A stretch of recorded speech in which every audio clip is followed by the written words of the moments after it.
মৰমৰ ছাত্ৰ ছাত্ৰীসকল, আশা কৰোঁ তোমালোক সকলোৱে ভালে আছা।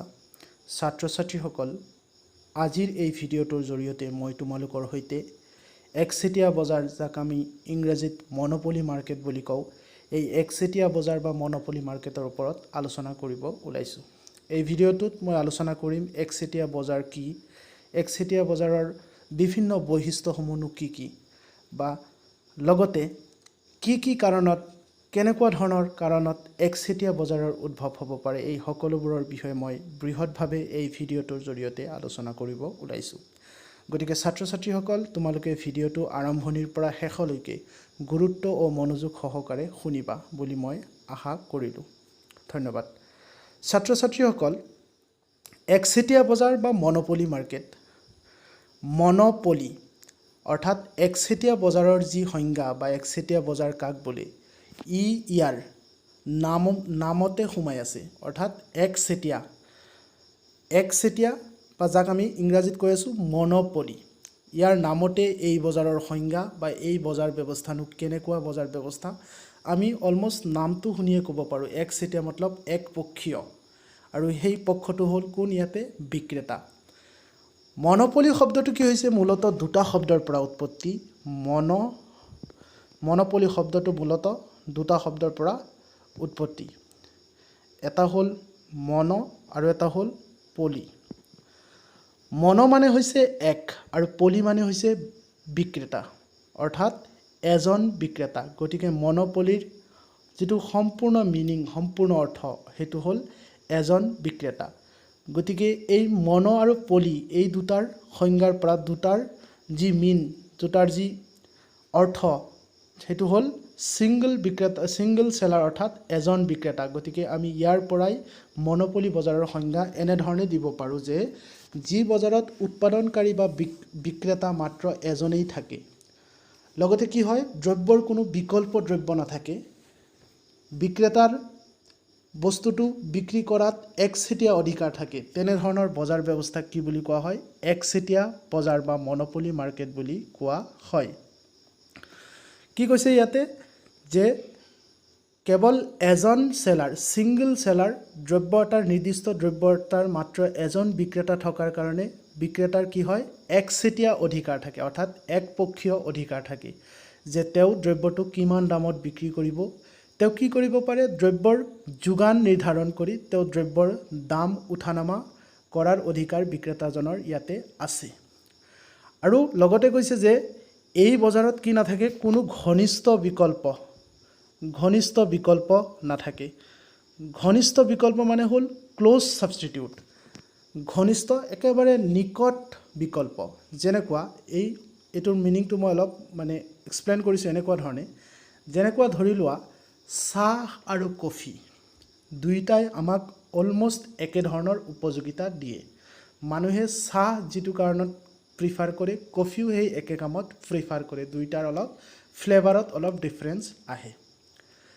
যেনেকুৱা আৰু আছে পেপচি আৰু কোকা কোলা।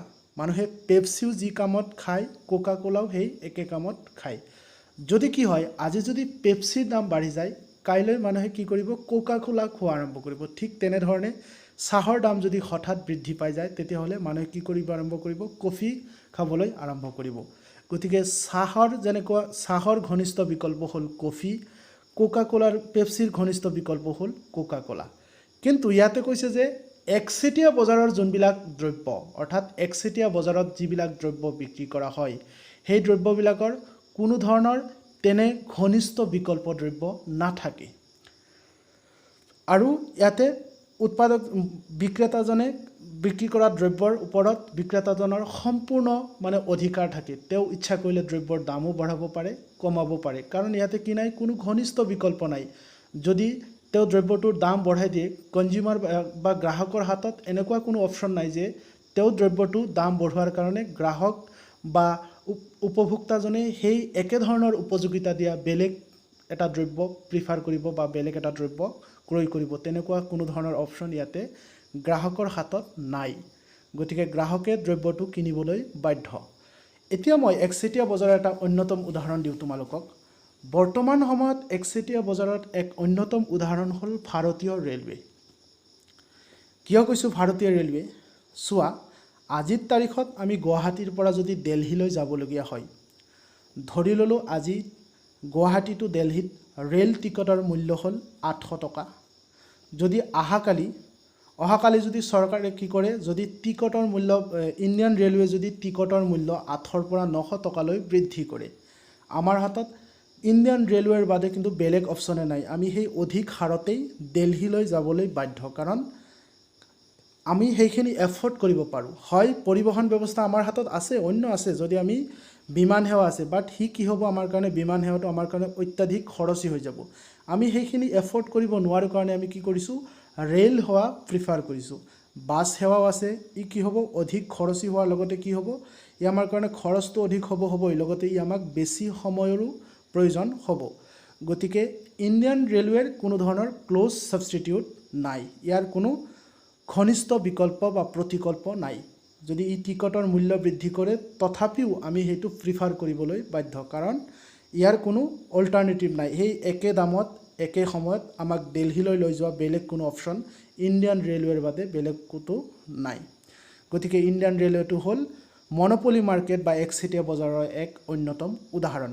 এই ক্ষেত্ৰত আমি আৰু এটা উদাহৰণ দিব পাৰোঁ, যেনেকৈ ধৰি লোৱা 2006 চনৰ আগলৈকে আমাৰ হাতত BSNLৰ বাদে, ভাৰত সঞ্চয় নিগম লিমিটেড BSNLৰ বাদে আমাৰ হাতত অন্য কোনো টেলিফোনিক নেটৱৰ্কিং ছাইট এভেইলেবল নাছিল।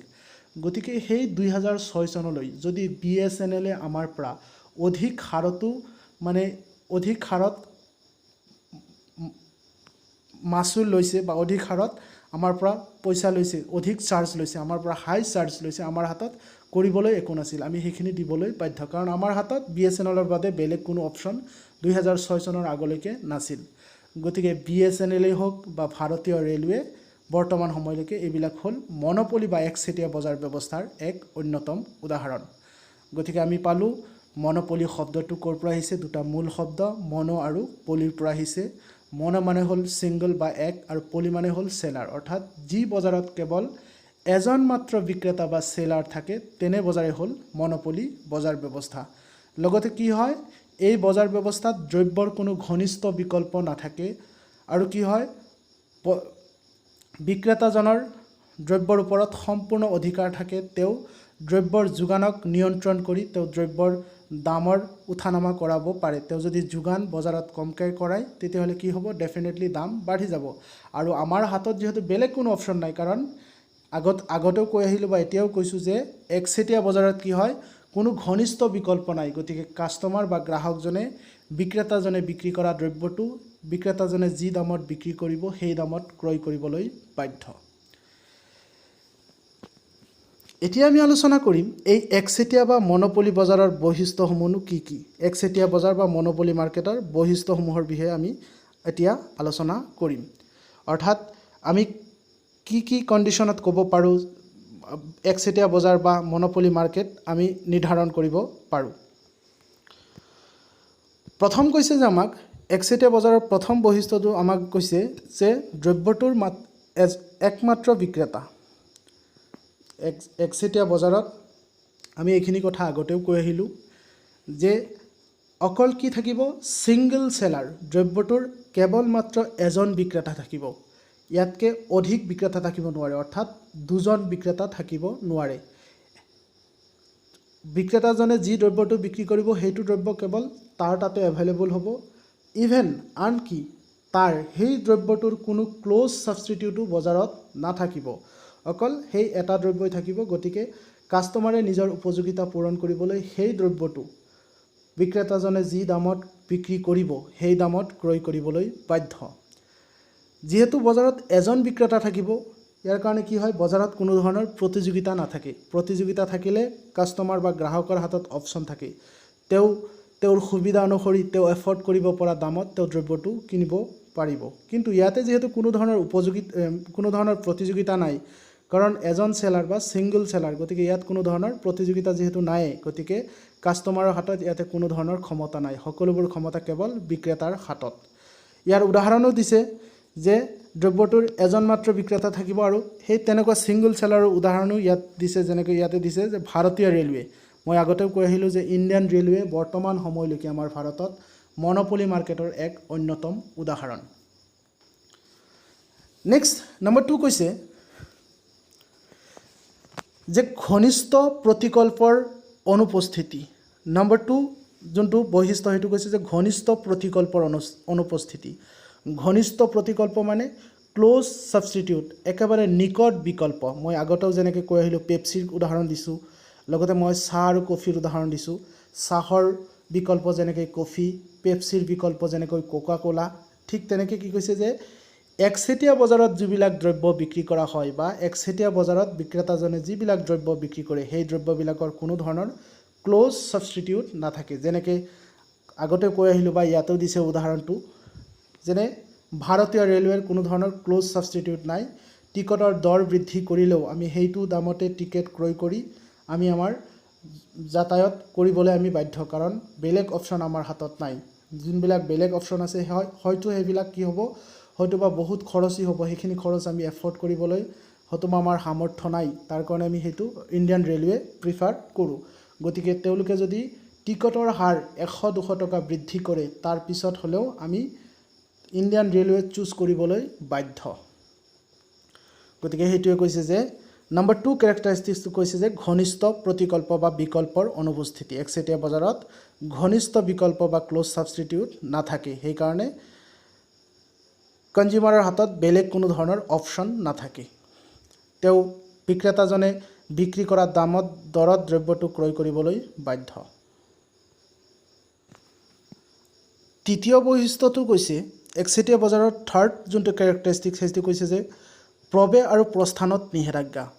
অৰ্থাৎ কি কৈছে যে একচেটিয়া বজাৰত কোনো ধৰণৰ নতুন প্ৰতিষ্ঠান প্ৰৱেশো কৰিব নোৱাৰিব বিনা অনুমতিত, নাইবা বজাৰৰ পৰা ওলাইও যাব নোৱাৰিব। অৰ্থাৎ এণ্ট্ৰি আৰু এক্সিটত বাধা আছে। একচেটিয়া বজাৰত কোনো ধৰণৰ নতুন প্ৰতিষ্ঠান প্ৰৱেশ বা প্ৰস্থান কৰিব নোৱাৰে, কাৰণ একচেটিয়া বজাৰৰ মূল বৈশিষ্ট্যই কৈছে যে এজন চেলাৰ থাকিব লাগিব। এজন চেলাৰ থাকিলেহে তেওঁৰ একচেটিয়া বৈশিষ্ট্যটো বজাৰত বৰ্তি থাকিব। গতিকে ইয়াতে কোনো ধৰণৰ নতুন প্ৰতিষ্ঠানক বজাৰত এণ্ট্ৰি কৰিবলৈ দিয়া নহয়। ফলস্বৰূপে যেতিয়া এণ্ট্ৰি কৰিবলৈ দিয়া নহয় তেতিয়া বজাৰত প্ৰতিষ্ঠানটো অকলেই থাকে, তেতিয়া কি হয়, তেওঁ দীৰ্ঘকাললৈকে অস্বাভাৱিক লাভ অৰ্জন কৰিবলৈ সক্ষম হয়। আৰু অস্বাভাৱিক লাভ অৰ্জন কৰা ইভেন একচেটিয়া বজাৰৰ এক গুৰুত্বপূৰ্ণ বৈশিষ্ট্য হয়, তেওঁলোকৰ মূল টাৰ্গেট হ'ল সৰ্বাধিক লাভ অৰ্জন কৰা। গতিকে সেইটোৱে কৈছে যে একচেটিয়া বজাৰত কোনো ধৰণৰ নতুন প্ৰতিষ্ঠানৰ প্ৰৱেশ আৰু প্ৰস্থানত সম্পূৰ্ণৰূপে বাধা আছে। 4 নম্বৰ বৈশিষ্ট্যটোত কৈছে যে একচেটিয়া ব্যৱসায়ী দৰ নিৰ্ধাৰণকাৰী। একচেটিয়া ব্যৱসায়ী, যোন একচেটিয়া বিজনেছমেন বা যোন একচেটিয়া চেলাৰ, তেওঁ নিজে দ্ৰব্যটোৰ দৰ নিৰ্ধাৰণ কৰে।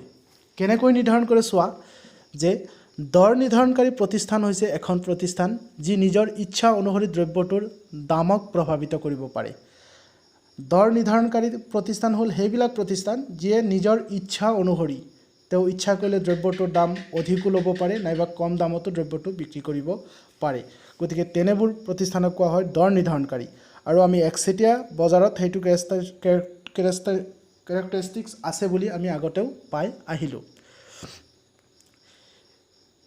কি কৈছে যে একচেটিয়া ব্যৱসায়ী এজনৰ দৰ নিৰ্ধাৰণকাৰী হয়, কাৰণ তেওঁ উদ্যোগটোৰ ওপৰত সম্পূৰ্ণ নিয়ন্ত্ৰণ থাকে। একচেটিয়া যোন চেলাৰ, একচেটিয়া চেলাৰ দৰ নিৰ্ধাৰণকাৰী এইকাৰণেই কাৰণ তেওঁ গোটেই ইণ্ডাষ্ট্ৰিটোৰ ওপৰত তেওঁ সম্পূৰ্ণ কণ্ট্ৰল থাকে।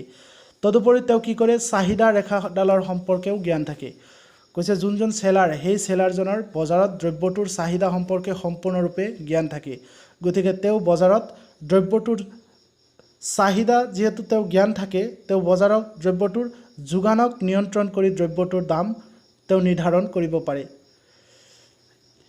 তেওঁ দ্ৰব্যটো বিক্ৰী কৰিব বিচৰা দামটো নিজে বিবেচনা তথা স্থিৰ কৰিব পাৰে। যিহেতু তেওঁ ইতিমধ্যে জ্ঞাত যে এইটো দ্ৰব্যৰ অলমষ্ট বজাৰত সকলো গ্ৰাহকে চাহিদা কৰি আছে, গতিকে তেওঁ দ্ৰব্যটোৰ হয়তোবা যোগান অকণমান কমাই দি তেওঁ দ্ৰব্যটো অধিক দামত বিক্ৰী কৰিব পাৰে বা তেওঁ নিজে দাম স্থিৰ কৰিব পাৰে। তেওঁ নিজৰ বিবেচনা মতে দ্ৰব্যটোৰ দামক প্ৰভাৱিত কৰিব পাৰে। উদাহৰণস্বৰূপে যদি তেওঁ বিক্ৰীৰ বাবে বজাৰলৈ দ্ৰব্যটোৰ ক্ষুদ্ৰ পৰিমাণ এটা কঢ়িয়াই আনে, তেন্তে তেওঁ উচ্চ দামত বিক্ৰী কৰিব পাৰিব।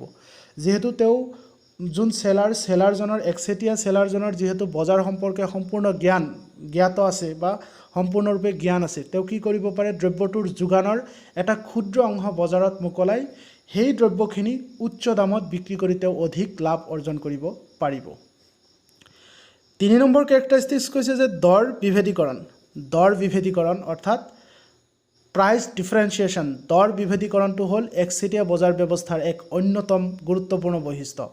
কি কৈছে যে দৰ বিভেদীকৰণ মানে হ'ল একচেটিয়া বজাৰৰ ব্যৱসায়ীৰ যিহেতু মূল মটিভ হ'ল তেওঁ সৰ্বাধিক লাভ অৰ্জন কৰিব লাগে, গতিকে তেওঁ কি কৰিব পাৰে, দ্ৰব্যটোৰ ভিন্ন গ্ৰাহকৰ পৰা ভিন্ন দাম ল'ব পাৰে।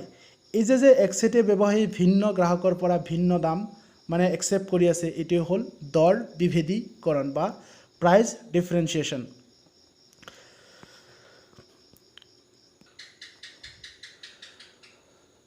ছাত্ৰ ছাত্ৰীসকল, এতিয়া আমি আলোচনা কৰিম একচেটিয়া বজাৰ কি কাৰণত উদ্ভৱ হয়,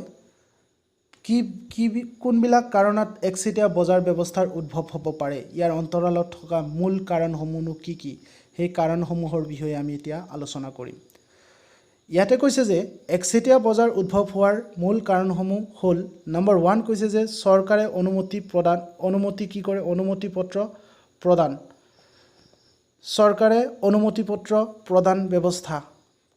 চৰকাৰে কৰা অনুমতি পত্ৰ প্ৰদান ব্যৱস্থা বা চৰকাৰী নিয়ন্ত্ৰণ। চৰকাৰী নিয়ন্ত্ৰণটো কি বস্তু, যে কেতিয়াবা কি হয়, কোনোবা এখন নিৰ্দিষ্ট ঠাইত চৰকাৰে কি কৰে, এটা নিৰ্দিষ্ট ইণ্ডাষ্ট্ৰিক বা নিৰ্দিষ্ট এটা কোম্পানীক এটা বস্তু উৎপাদন কৰাৰ বাবে অনুমতি দিয়ে। ফলস্বৰূপে সেই অঞ্চলটোত বা সেই ঠাইডোখৰত কেৱল সেই কোম্পানীটোৱে সেই বস্তুটো উৎপাদন কৰিব পাৰে, বেলেগ কোনো কোম্পানীক চৰকাৰে অনুজ্ঞাপত্ৰ বা লাইচেঞ্চ নিদিয়ে। গতিকে তেনেকুৱা হোৱাৰ ফলত কি হয়, একচেটিয়া বজাৰ ব্যৱস্থাৰ উদ্ভৱ হয়। কাৰণ যিহেতু বেলেগ কোনো ধৰণৰ প্ৰতিষ্ঠান বা কোম্পানীয়ে সেই দ্ৰব্যটো উৎপাদন কৰিবলৈ নাহে, ফলস্বৰূপে তাতে প্ৰতিযোগিতা নোহোৱা হৈ যায়। আৰু প্ৰতিযোগিতা নোহোৱাৰ ফলত যোন কোম্পানী বা প্ৰতিষ্ঠানটোৱে তাতে সেই দ্ৰব্যটো উৎপাদন কৰে, তেওঁলোকে সেই দ্ৰব্যটো তেওঁলোকে নিজৰ ইচ্ছা অনুসৰি নিজে নিৰ্ধাৰণ কৰা দামত তেওঁলোকে দ্ৰব্যটো বিক্ৰী কৰিব পাৰে।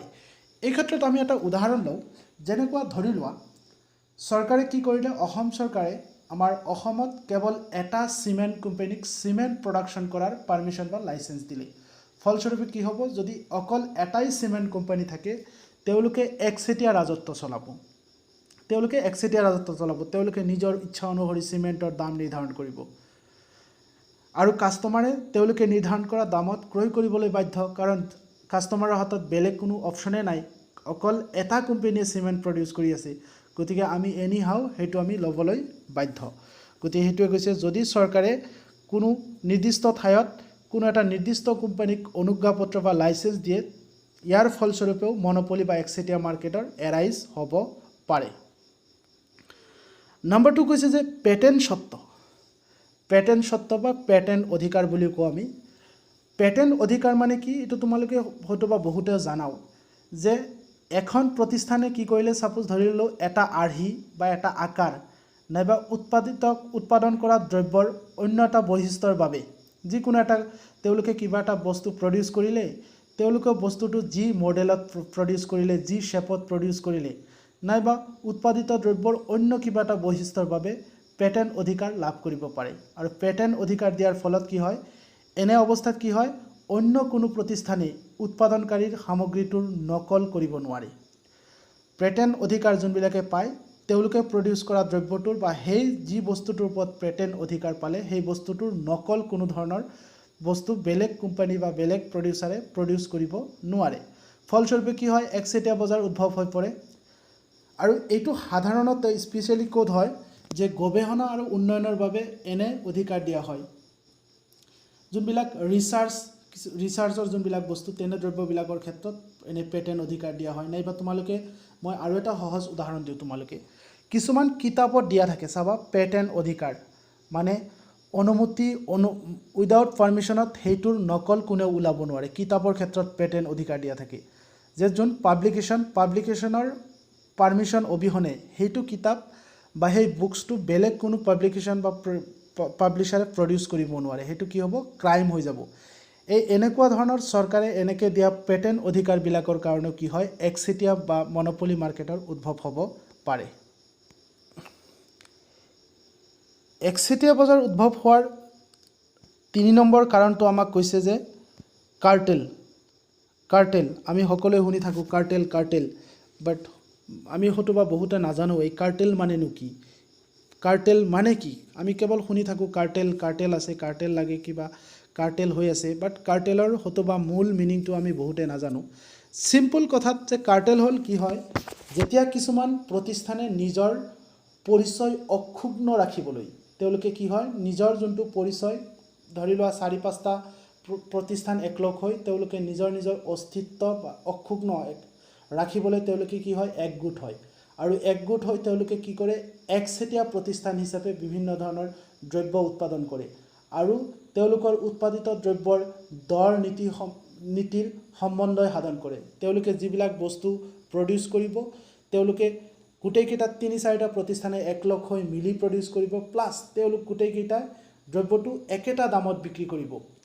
কাৰণ এইটো কেৱল তেওঁলোকে এই কাৰণে কৰে যাতে বেলেগ কোনো প্ৰতিষ্ঠানে কি কৰিব নোৱাৰে বজাৰত তেনে দ্ৰব্য বা তেনেকুৱা ধৰণৰ দ্ৰব্যবিলাক বিক্ৰী কৰিব নোৱাৰে। তেওঁলোকে অকল একচেটিয়া ৰাজত্ব চলাব বিচাৰে, আৰু একচেটিয়া ৰাজত্ব চলাবৰ কাৰণে আৰু সেইটোৰ কাৰণে তেওঁলোকে কি কৰে 3টা বা 4টা প্ৰতিষ্ঠান একলগ হৈ কি হয় একগোট হৈ তেওঁলোকেই অকল সেই দ্ৰব্যটো উৎপাদন কৰিব, আৰু তেওঁলোকে একগোট হৈ দ্ৰব্যটো কি দামত বিক্ৰী কৰিব সেইটো দৰ তেওঁলোকে নিৰ্ধাৰিত কৰিব।